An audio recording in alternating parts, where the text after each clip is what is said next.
Je tenais à être présent parce que les choses, il faut précisément les ressentir, donc être physiquement sur place. Ce qui me frappe d'abord, c'est l'affluence, beaucoup de monde. Pour une première édition, je trouve ça remarquable. Ensuite, la concentration des personnes présentes, qui sont extrêmement impliquées, à la fois ceux qui pitchent, bien sûr, et ceux qui recherchent des talents, et avec une qualité, non seulement une quantité, mais une qualité d'intervenants assez inouïe, les créateurs et les acheteurs potentiels. J'ai vu des personnes qui font le marché aujourd'hui. Donc les ingrédients sont là. Ensuite, il y a le lieu. Le lieu est bien. Il y a un endroit spécifique, à proximité immédiate du palais, mais différent aussi. Et le lieu fonctionne. Il est convivial, il est esthétique, il est créatif, il est totalement international. Je pense qu'on est au cœur de l'avenir de Cannes Série et du MIP TV.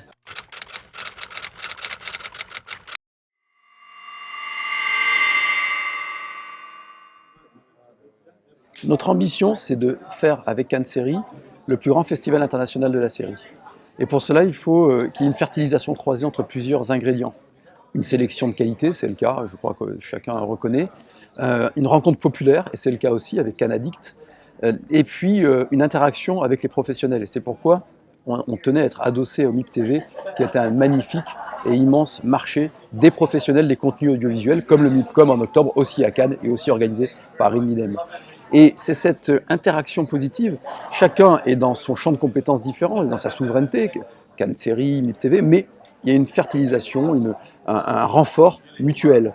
Et In-Development, c'est à la croisée de cela, de Cannes Série, c'est-à-dire des œuvres qui sont projetées, qui sont diffusées, pour le grand public, et des professionnels qui doivent ressentir les tendances du marché, acheter des contenus et répondre à des objectifs aussi commerciaux. On est à la croisée de l'art et du commercial.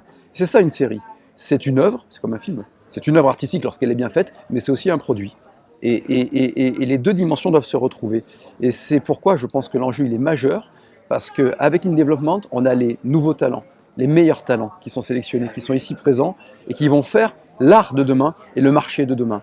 Et il était très important pour Cannes Série, dimension artistique, culturelle, pour MIP TV, dimension marketing, commerciale du marché, et les deux se nourrissent d'être présents. Et moi je suis très très optimiste, je crois que l'avenir du MIP TV et l'avenir de Cannes Série, il se joue en partie ici, dans In-Development. Bien sûr, il faut d'abord dresser un bilan, ce qui est bien, ce qui est moins bien, enfin classique, quoi, et en tirer des enseignements pour les prochaines éditions.